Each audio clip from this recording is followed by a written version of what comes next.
one of the most iconic symbols in Kansas City, first illuminating the downtown skyline in April of 1952, will be dark as the World Cup opens. I'm John Holt. I'm Bria Love, and in a story that you'll only see on Fox 4, the Western Auto sign will not shine as the world comes to Kansas City and as our city is showcased on television screens across the globe.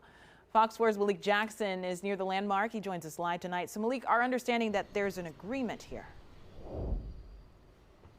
Correct, but too little, too late. These discussions, negotiations, whatever you want to call it, started last July, but stretched too long because the sign still needs repairs, and those repairs take 6 to 8 weeks. So in theory, the sign will be back on this summer, but as the world is leaving.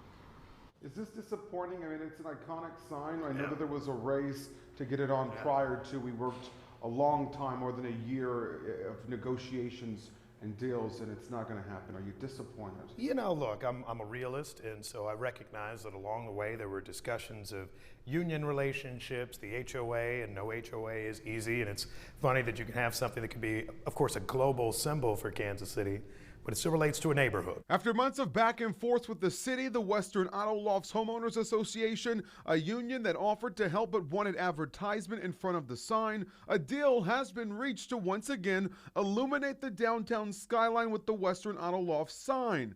But the negotiations took too long, and with the procurement process and the sign still needing repairs to bulbs, the sign will not be on for the World Cup, which was the goal. I'm glad that what we have coming out of this are good prevailing wage jobs to fix up the sign, that we have the sign that's guaranteed to be on for 10 years after this and to be maintained. Jessica Best, president of the Western Auto Lofts HOA, is also responding, saying timing of the relighting isn't set yet. There will be lots of beauty and fun around town for the World Cup, even before the Western Auto sign is lit back up. We're just glad the city has stayed committed to our partnership to relight the sign this year and are grateful for their contribution. In many ways, I consider it maybe, you know, lighting up a candle at the end of the World Cup that we get to celebrate.